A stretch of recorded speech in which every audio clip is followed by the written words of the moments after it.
Alors, depuis les débuts de Sage-Femme Authentique, je dois avouer que j'ai la chance de rencontrer des professionnels extraordinaires, puis des partenaires en fait qui acceptent de m'accompagner aussi sur ce chemin de podcast. Et aujourd'hui, je suis tellement heureuse de donner la parole en fait à Medela et de pouvoir creuser peut-être dans l'histoire, savoir un petit peu qu'est-ce qu'il en est, parce que je suis persuadée que c'est une firme que tout le monde connaît, mais sans réellement connaître. Alors aujourd'hui, je suis très contente d'accueillir Laurence Ruscio, qui est donc représentante pour Medela, et avec qui on va pouvoir justement discuter de qu'est-ce que c'est que cette entreprise qui, je pense, gagne à être connue.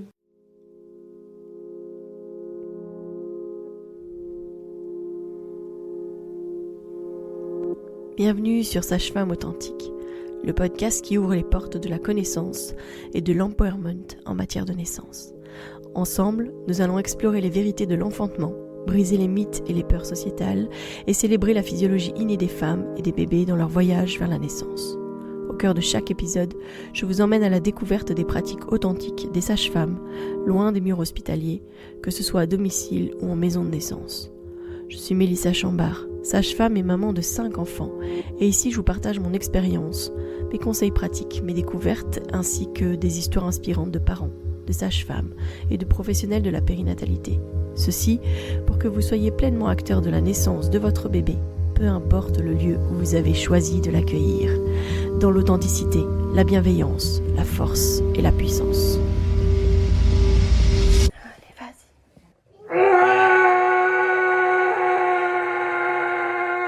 Bonjour Laurence. Bonjour Mélissa et merci de m'avoir invitée à ton podcast. C'est pour moi vraiment une super collaboration qu'on a déjà depuis des années. Et puis on n'avait encore jamais fait ce podcast, hein. On en parle depuis au moins 1 an. Et maintenant on y est, donc je suis vraiment ravie d'être ici. Merci.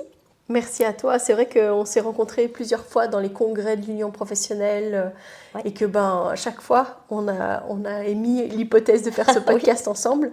Et aujourd'hui c'est le cas, donc ça c'est une bonne chose. Et j'ai justement envie que tu me racontes, c'est quoi l'histoire? Quand est-ce que ça a commencé Medela? Qui est à l'origine en fait de Medela, que tout le monde connaît pour ses tire-laits, mais je crois qu'il y a tellement plus à connaître sur Medela que ça. Oui, exactement. Donc en fait Medela, il faut savoir que c'est une firme suisse. Et donc c'était une entreprise familiale qui a été donc érigée par Ole Larsson. Et donc il y a déjà plus de 60 ans en fait. Et depuis là, on est présent en fait dans tout le monde. On a un peu plus maintenant de 20 filiales vraiment Medela. Et dans les autres pays où nous ne sommes pas présents en direct, nous travaillons avec des partenaires, donc des distributeurs. Et en fait, ce qui a fait que Medela est ce qu'est Medela aujourd'hui, c'est qu'en fait, on voulait vraiment comprendre pourquoi le lait maternel, comment en fait arriver dans le sein de la maman, ce que fait le bébé comme mimique en fait.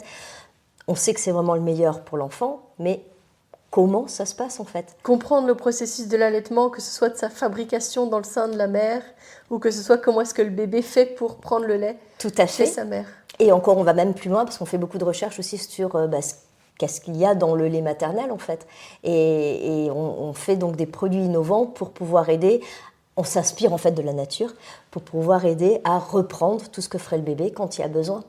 Quand une maman, après la naissance, a besoin de mettre en place son allaitement, et puis par la suite, quand elle reprend le travail par exemple, ou quand elle veut être plus mobile, et avoir alors à ce moment-là un petit tire-lait d'appoint.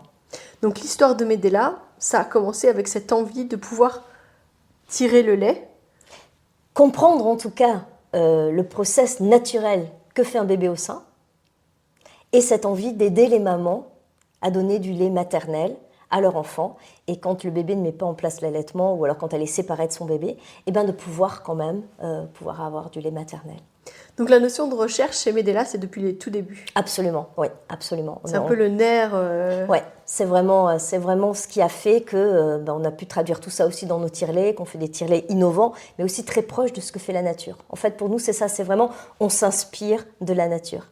Voilà. On utilise la recherche et la technologie pour s'en rapprocher le plus possible. De ce que ferait le bébé au sein s'il pouvait le faire de lui-même. Oui, tout à fait. C'est vraiment très intéressant de savoir que c'est depuis le tout début que ça a été ça, que le leitmotiv, c'était pas juste de fabriquer une machine, comme tant d'autres finalement, Ouais.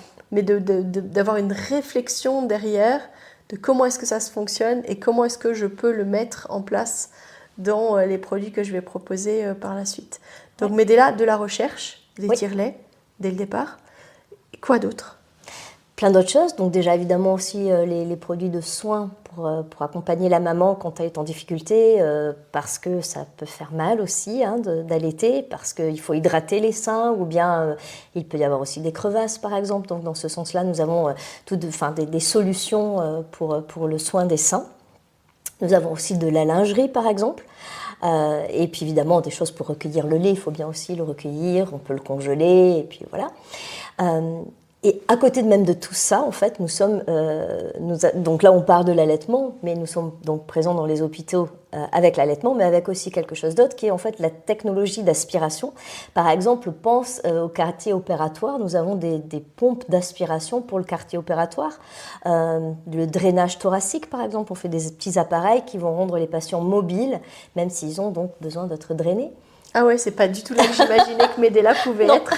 Donc ça, c'est... c'est assez surprenant quand on connaît pas effectivement l'histoire de Medela, Donc, toi et moi, on a discuté un petit peu là avant d'enregistrer cet épisode, et tu m'as parlé justement de ton histoire à toi, de comment est-ce que se sont passés tes allaitements, et notamment, en fait, tu as eu ta première qui est née quand tu ne travaillais pas encore à Medela, et puis ton deuxième qui est née quand tu étais à Medela. Est-ce que tu peux parler justement un peu de ton histoire de ces deux allaitements, mais qu'est-ce qui a fait la différence entre les deux? Oui, complètement. Le seul mot que j'ai à dire, c'est l'éducation en fait. Quand j'étais enceinte de ma première, franchement, je pensais oui, tu vas allaiter, oui, bien sûr que je vais allaiter. Pour moi, c'était très clair. Tu mets ton bébé au sein, il boit, puis voilà, tout va bien. Non. Dans la réalité. Non.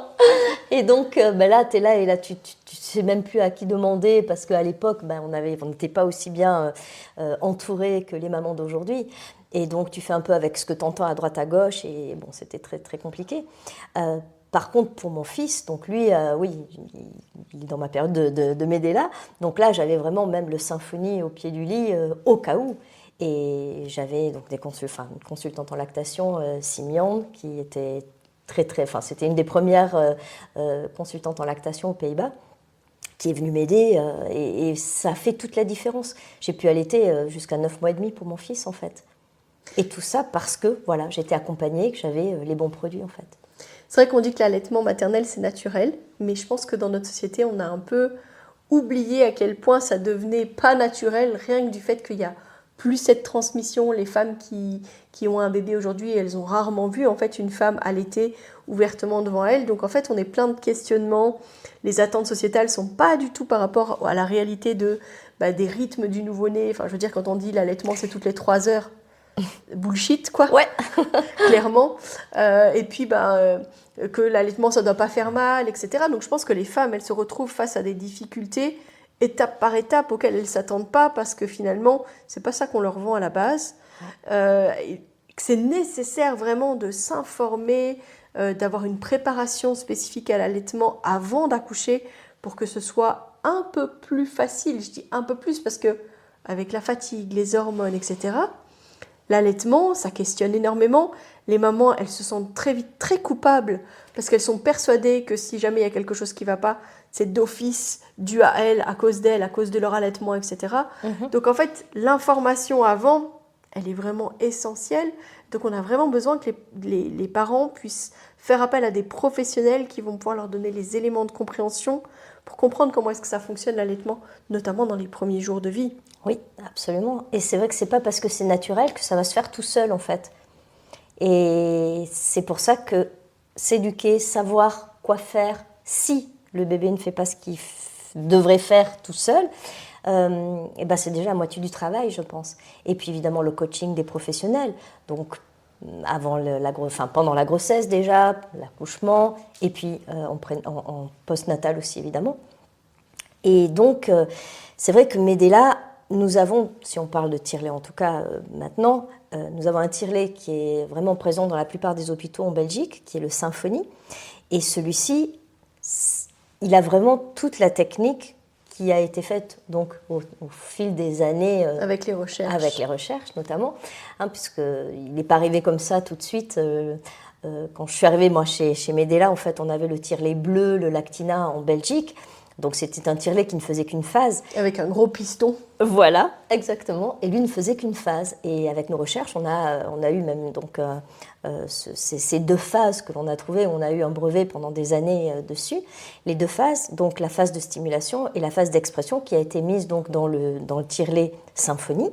Comme ce qu'on observe chez un bébé, en fait. Exactement. D'accord, quand le bébé commence la tétée, il tète d'abord très rapidement, le temps de faire venir le lait. Puis il va avoir des tétées beaucoup plus profondes et beaucoup plus longues. Pour aspirer le lait et boire le lait, en fait. Mais ça, c'est quand la montée de lait s'est faite. Donc là, on est ce qu'on appelle aussi donc, l'activation sécrétoire. Alors là, le bébé, à son rythme, là, ça va, il sait ce qu'il doit faire, il stimule, et sitôt que le lait apparaît, il boit. Donc ça, c'était ce qu'on avait mis sur le tire-lait Symphonie au départ. Il faut savoir que le tire-lait Symphonie, en fait, a une petite carte à puce. Et puis en continuant les recherches, je crois que c'était vers 2011, on a rajouté un programme parce qu'on s'est dit, ok, super, donc on va aider les mamans avec ce programme, tout comme le ferait un bébé quand l'activation sécrétoire est arrivée, donc la montée de lait. Mais on ne commence pas par là en fait. Quand la maman a accouché, soit elle a son bébé au sein, et ça se passe bien, et lui, il va falloir quand même qu'il fasse arriver la montée de lait, qu'il mette en place, qu'il active en fait ces cellules productrices de lait. Et là, il nous manquait quelque chose. Donc, on a fait ce programme Initiate, qui dure 15 minutes, et qui reprend en fait ce que ferait le bébé. Et c'est-à-dire que lui, il ne sait pas encore trop ce qu'il doit faire. Donc, il va faire des petits... Voilà, donc il va stimuler en fait. C'est un rythme très, très irrégulier. Il va faire des petites suctions non nutritives, puisqu'on n'a pas encore le lait, ou un tout petit peu de cholestérol peut-être, mais ça va être assez rapide. Et puis, il va faire des pauses, puis il va recommencer. Et ce rythme, on l'a vraiment étudié et on l'a mis dans notre programme Initiate qu'on a rajouté sur cette carte à puce. Et en fait, maintenant, dans les hôpitaux, on commence toujours par ce programme Initiate qui dure 15 minutes.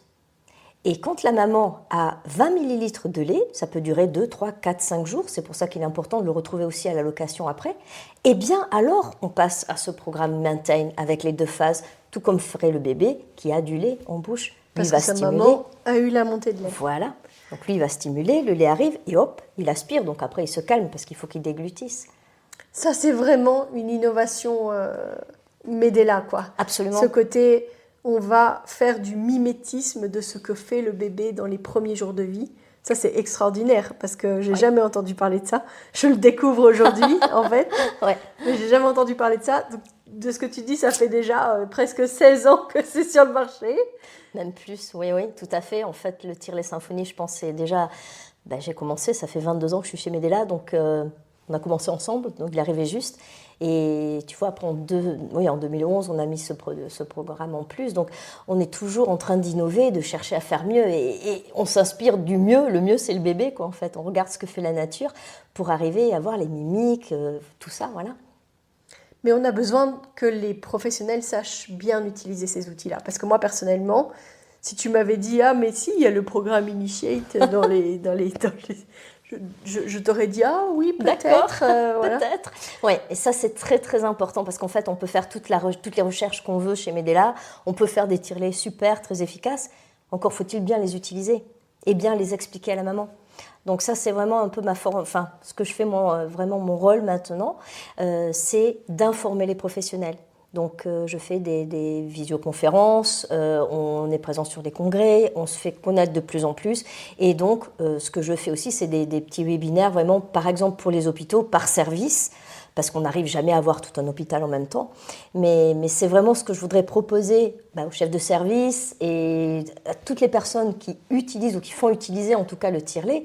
On est là pour vous expliquer comment utiliser. C'est vraiment du pratico-pratique, c'est pas compliqué, mais il faut juste le savoir. Et franchement, c'est pas parce qu'on a dit un truc un jour qu'on s'en rappelle après si on l'a pas utilisé tout de suite, les équipes changent et tout ça. Donc ça fait toujours du bien de revenir un petit peu dessus pour pouvoir arriver à vraiment faire ce que ferait le bébé, pour cette efficacité. Et l'efficacité qu'on a, en fait, c'est quelque chose de quand même super.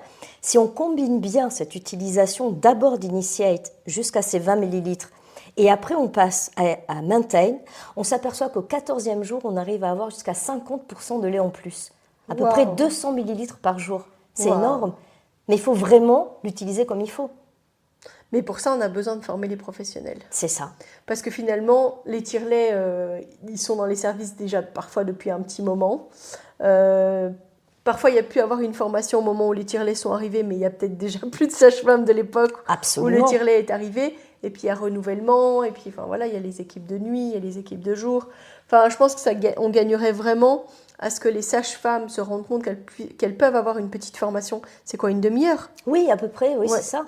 Une demi-heure de formation pour savoir comment bien utiliser cet outil qui a l'air vraiment tellement incroyable, je trouve, de savoir que ça joue clairement sur les tout premiers jours, puis sur la suite, etc. Je connaissais la double phase, mais je ne suis pas sûre que je saurais expliquer correctement aux parents de comment mettre en place ça. Ouais. Mais je trouve que c'est vraiment hyper intéressant et du coup, ce que je te propose, c'est qu'on mette dans les liens de la description de l'épisode tes coordonnées pour que les personnes qui ont l'habitude d'avoir par exemple ce tire-lait dans les outils qui sont proposés dans leur maternité ou dans leur maternité ou dans leur service de location, dans la néonate, etc.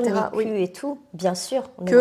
Elles puissent justement prendre contact avec toi et voir avec leur chef ou que la chef de service, je le souhaite, écoute ce podcast et puis te contacte pour pouvoir refaire aussi un remake, un rappel de comment est-ce que ça s'utilise. Oui. C'est essentiel aussi peut-être pour que les parents puissent avoir les mêmes informations. Parce que ça aussi, c'est un gros défaut parfois dans nos maternités et dans les services qui s'occupent des parents. C'est parfois, ça va être fort dépendant de la personne qui va être présente, qui va donner telle ou telle information. Mmh. Et peut-être que dans le lot, il y en a une qui aura suivi la formation et puis qui donne les bonnes informations.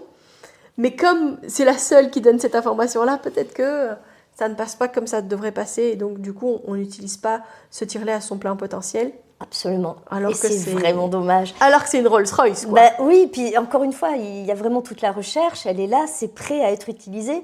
Mais voilà, si on ne l'utilise pas, on n'arrivera pas à ça. Et quelque part, c'est peut-être même presque rassurant parce que ça veut dire qu'on va pouvoir faire encore augmenter les chiffres d'allaitement, enfin les longueurs des allaitements aussi. Parce que déjà, on est bien et plus ça va, plus on avance, on sait de plus en plus quand même sur l'allaitement et tout ça. Mais si on sait qu'il y a encore des lacunes et qu'on peut faire mieux, voilà, c'est ce qui est super, de voir que demain on pourra faire encore mieux. Et donc il y a le tire-lait, mais il y a aussi évidemment je vais dire les tétrelles, les tailles des tétrelles qui tournent autour. C'est important aussi de savoir, donc on les éduque aussi pour voir. Il faut savoir aussi que par exemple sur le tire-lait maintenant, on les a pourvus d'un petit QR code. Donc aussi bien les professionnels que les mamans peuvent flasher le QR code et seront redirigés vers notre site, vers aussi notre canal YouTube pour voir justement comment est-ce que j'utilise Initiate, comment est-ce que j'utilise Maintain. Donc ça, c'est vraiment important aussi à savoir. Et puis, encore une fois, on fait des webinaires aussi pour les hôpitaux pour leur expliquer qu'il est important d'utiliser le tire-lait Symphonie en double le plus rapidement possible quand le bébé ne fait pas ce qu'il doit faire. Parce qu'en fait, on voit aussi souvent que dans les hôpitaux, on utilise quand même d'abord la compression manuelle, donc l'expression manuelle, simplement avec la main pour essayer de récolter un petit peu le colostrum. À la cuillère, ce genre de choses. Voilà, ouais. Donc c'est très bien, mais le problème qu'il y a quand même avec ça, c'est que ça ne reprend qu'en partie ce que ferait le bébé. Ça ne reprend qu'en partie le rôle du bébé, qui va, oui, comprimer le mamelon, mais il va aussi surtout faire le vide. Et peut-être que c'est parce qu'on a un peu peur de dire à la maman, voilà un appareil, on va garder ça pour demain, on ne veut pas lui faire peur. Mais je pense que si on explique à la maman que ce que fait le bébé, c'est la compression et l'aspiration, le tire-lait ne va faire que l'aspiration et la main va faire que la compression, eh bien, utilisons les deux techniques et on aura ce que fait le bébé. Mmh. Je pense que les mamans vont comprendre, c'est sûr, mais vont pouvoir plus facilement accepter le fait qu'on va utiliser un tire-lait. Et puis le tire-lait Symphonie, on peut le régler vraiment tout doucement. On parle aussi c'est très important aussi de parler de cette force d'aspiration. En fait, on va toujours chercher le vide confortable maximum. Ce qui veut dire qu'on ne va pas aller à fond pour avoir plus de lait. Et des fois, les mamans pensent ça, je vais mettre plus fort, comme ça j'aurai plus de lait. Plus rapidement. Mais oui, Ouais. mais c'est surtout pas ça. Il faut aller chercher jusqu'où on peut aller, et puis on va un petit peu moins fort. Il faut que ça reste confortable. Et la maman peut toujours changer ça, mais il faut le faire. Donc ça, c'est aussi une partie de l'éducation que je fais aux professionnels dans mes webinaires, dans mes visioconférences. On a juste besoin de mieux comprendre les outils, de comment expliquer ça aux parents et de faire en C'est sorte ça. justement qu'ils puissent utiliser cet outil à bon escient et de la bonne manière. Parce que, en fait, si jamais on en a besoin dans les premiers jours, parce que notamment le bébé ne peut pas téter, parce qu'il est préma, parce qu'il est en néonate, parce qu'il y a des difficultés, etc., ça va aider que ce soit avec le bon outil, de la bonne manière, pour pouvoir initier correctement l'allaitement.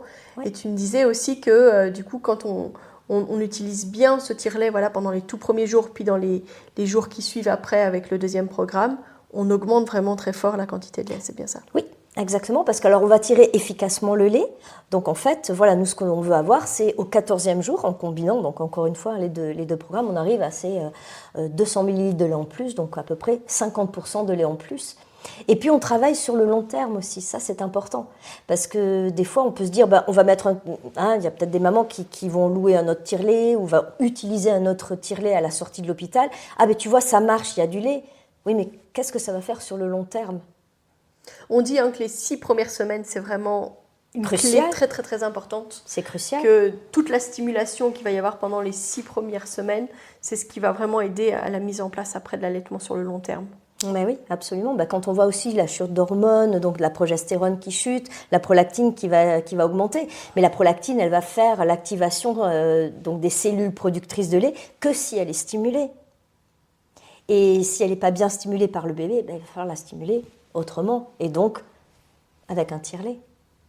Et en plus, ce qui est bien, c'est que ce deuxième programme, donc Maintain, qui est dans le Symphony, donc quand la maman a eu ses 20 ml de lait, elle va utiliser Maintain. Le tire-lait Symphony, encore une fois, on va le louer peut-être 3-4 semaines, après on le ramène. Mais elle va acheter après un petit tire-lait d'appoint pour reprendre par exemple le travail, ou si elle veut sortir, être plus libre. Eh bien, elle va retrouver ce programme Maintain des 2 phases.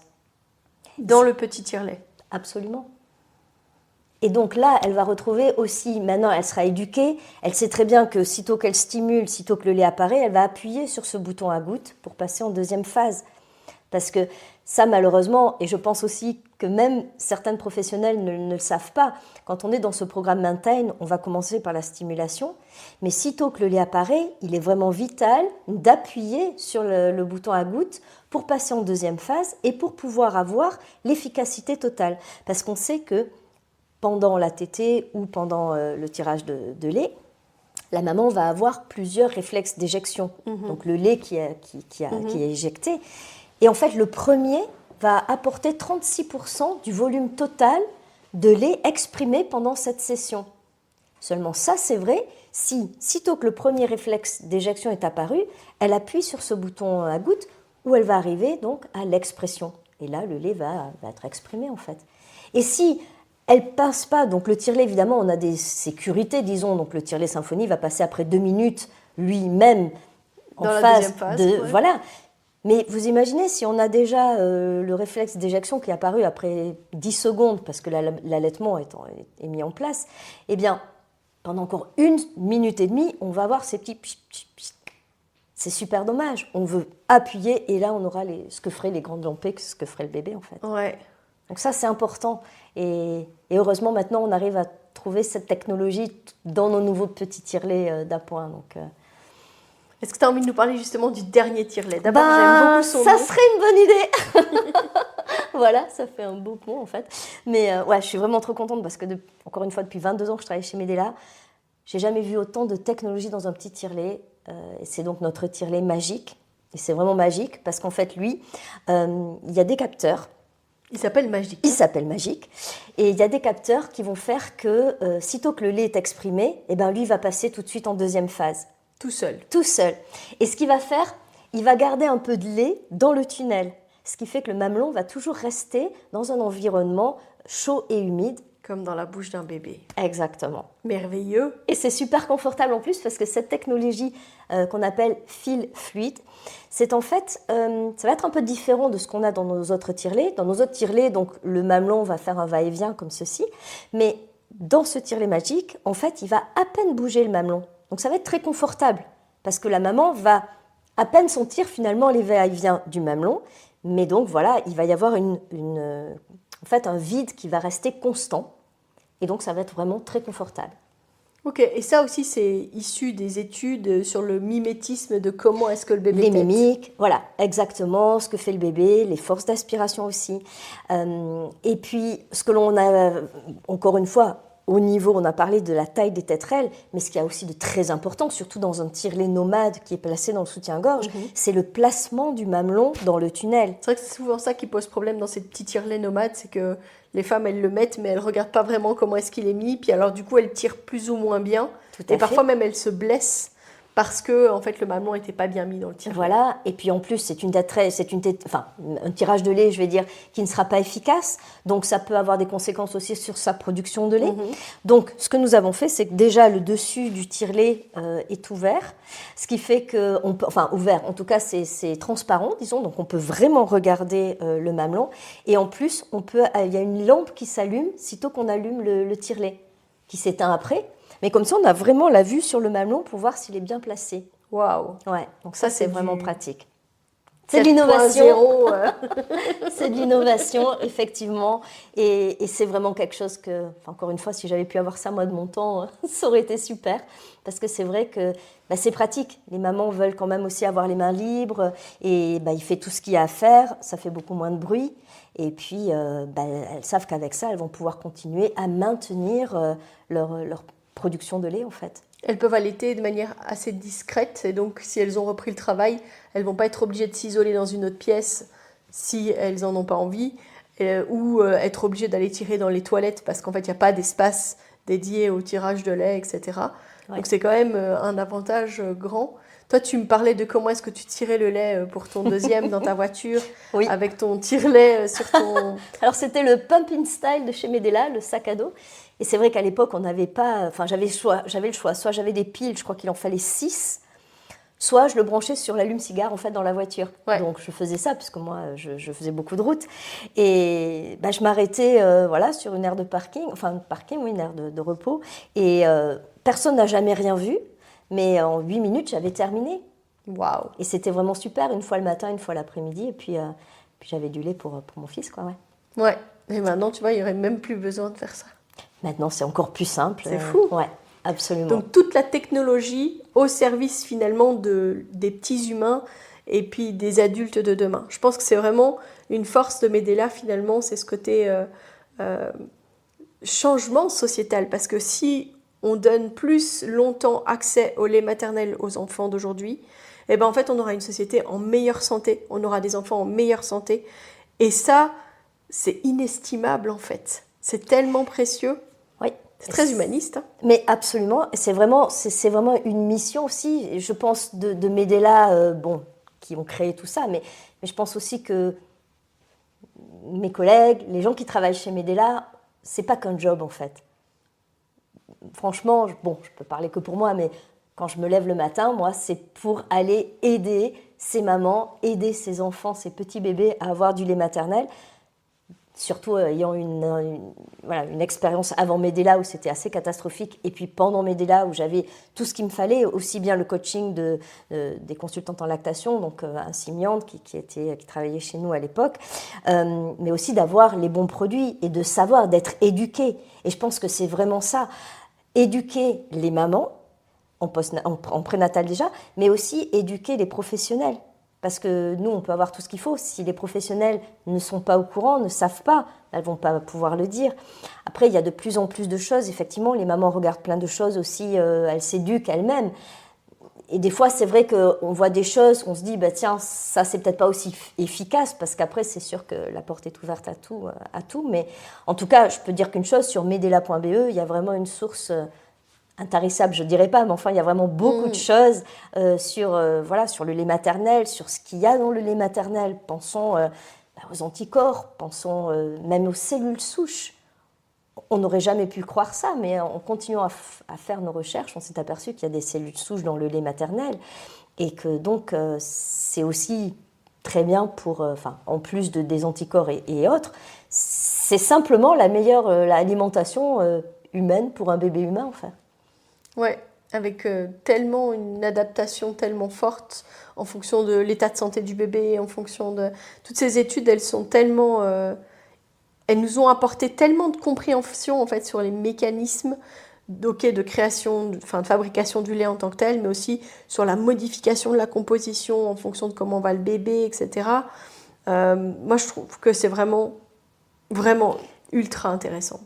Et tous les symposiums qui sont organisés par Medela, toutes les mini-formations qui sont organisées par Medela, tout le matériel didactique qui est mis à la disposition par Medela, etc. C'est quand même une mine d'or d'information et de diffusion de l'information pour nous, les professionnels qui allons donner de l'information aux parents, mais pour se former et puis pour être adéquat.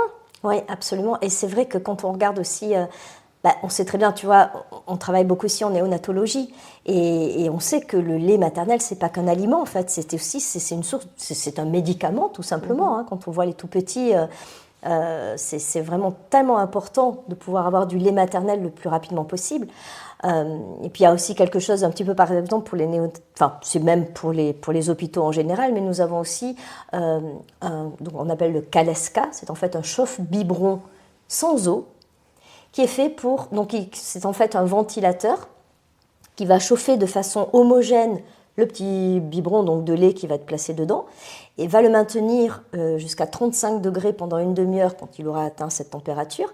Et donc le professionnel va pouvoir donner le lait à bonne température et il va le maintenir pendant une demi-heure, donc s'il a autre chose à faire entre-temps.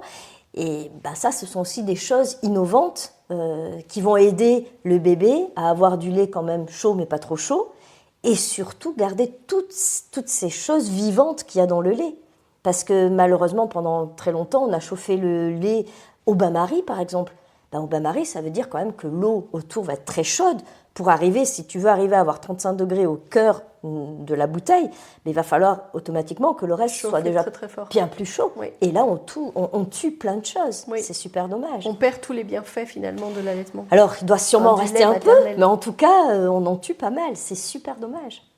J'ai envie de souligner vraiment qu'entre toutes les études qui nous permettent d'avoir une meilleure compréhension de l'allaitement dans sa globalité, de la compréhension de comment on fait le bébé, etc., de la mise en application dans la technologie qui est mise dans les tire-laits, etc., que ce soit parce qu'on a un bébé qui a des difficultés à tirer, parce qu'il est en néonatologie, parce qu'il est prématuré, parce qu'il a des difficultés, etc., ou parce que aussi, plus tard, une femme qui décide finalement qu'en fait l'allaitement au sein pour elle c'est pas ok, mais qu'elle veut faire un tire-allaitement. En fait, vous donnez tous les outils de compréhension, de mise en place de la technologie qu'il faut dans vos tire-laits, dans les produits que vous mettez en place. Et en plus, vous avez aussi des produits pour des besoins spécifiques. Hein, les bébés avec des fentes labiopalatines, oui. Il y a des tétines bien particulières pour ça. Ceux qui devraient recevoir le lait autrement qu'au biberon, vous avez aussi... comment est-ce qu'il s'appelle déjà ce petit... Donc en fait on a le Special Needs Feeder, ça c'est pour les fentes labiales et palatines. On a aussi la Soft Cup, c'est en fait un petit gobelet, mais il y a une petite membrane aussi qui fait que quand on va mettre le lait dans la petite cup et on va le mettre sur la lèvre inférieure du bébé, il va laper un petit peu comme un petit chat, mais le lait ne va pas repartir dans l'autre sens parce qu'il y a donc cette membrane. Et puis on a les petits cup feeders, mais on a aussi le dispositif d'aide à l'allaitement, oui. Qu'on a vraiment revu. Là, il est nouveau maintenant, hein, donc il est encore plus simple à utiliser que celui qu'on avait avant. Et c'est vraiment très pratique parce qu'on va pouvoir aussi complémenter un bébé si c'est nécessaire. Voilà, et mais puis aussi, oui, voilà. Donc la maman aura, ou même si la maman a tiré son lait, elle va pouvoir mettre son lait dans la petite bouteille, mettre le petit tuyau sur le sein. Elle aura au moins son bébé au sein. Et en fait, par la force de gravité, le lait va être donné au bébé, même s'il ne fait pas encore ce qu'il a à faire. Mais la maman aura son bébé au sein et on aura les échanges hormonaux et olfactifs. Ça joue énormément. Ouais. Franchement, moi, je trouve que c'est hyper inspirant. Je découvre encore plein de choses sur Medela et je suis sûre que j'ai encore beaucoup de choses à découvrir et beaucoup de sujets qu'on pourrait développer, particulièrement de manière beaucoup plus pointue encore. Parce que là, on a un peu survolé, mais entre l'évolution des tout premiers tire-laits, sans parler du fameux tire-lait avec le piston que j'ai eu moi-même pour mon premier, prêté par la mutuelle à l'époque. Ah oui. ce fameux tire-lait qu'on peut utiliser à la maternité puis qu'on peut louer, qui permet d'aider dans les premiers jours avant la montée de lait et puis après pour la mise en route vraiment de l'allaitement dans les premières semaines. Puis on va pas garder ce tire-lait qui est quand même assez volumineux, lourd et encombrant pour aller au boulot notamment. Mais du coup après les dernières technologies aussi dans les tire-laits nomades qui permet vraiment d'avoir le meilleur comme dans le Symphony, mais dans un petit tire-lait portatif. Moi, je trouve ça extraordinaire, vraiment. Merci d'innover pour les adultes de demain et pour faciliter la vie des femmes d'aujourd'hui. Vraiment, je crois que c'est vraiment l'essentiel à retenir. C'est que tout ça, ça va vraiment aider, ça aide à rendre plus fluide les choses qui parfois peuvent avoir un petit peu de difficultés, ne serait-ce que parce que le bébé va pas bien ou parce qu'on est séparé de son bébé, parce qu'on doit retourner au travail, etc. Mais qu'on puisse continuer à donner du lait maternel, parce que c'est important de reconnaître que ça reste quand même l'alimentation première, le meilleur lait. On parle du lait d'or, que c'est ça, vraiment... Oui. Chaque goutte compte, et c'est vraiment ça. Et l'or blanc, c'est ça que je voulais dire. Exactement, l'or blanc. Et vraiment, je suis contente de ton petit résumé, c'est que tu as vraiment tout compris.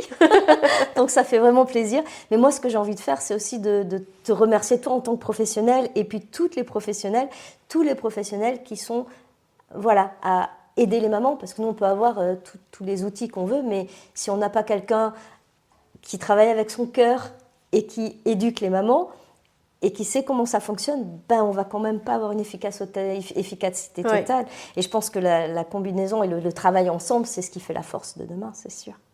Je pense que c'est comme ça qu'on va terminer cet épisode de podcast. Mais donc, rappelez qu'on a dans les liens dans la description de l'épisode les coordonnées pour te contacter, pour participer à un webinaire, pour avoir une mini-formation, pour avoir plus d'informations peut-être sur ces nouveaux tire-laits, etc. Absolument. Pour pouvoir justement encore plus donner des éléments de compréhension et puis d'aide pour la mise en route des allaitements pour nos patientes. Et merci en tout cas Laurence, merci de ta confiance et au plaisir de rééchanger avec toi sur tous les sujets qui a développé sur l'allaitement maternel. Super, merci beaucoup Mélissa, et oui vraiment on va refaire ça.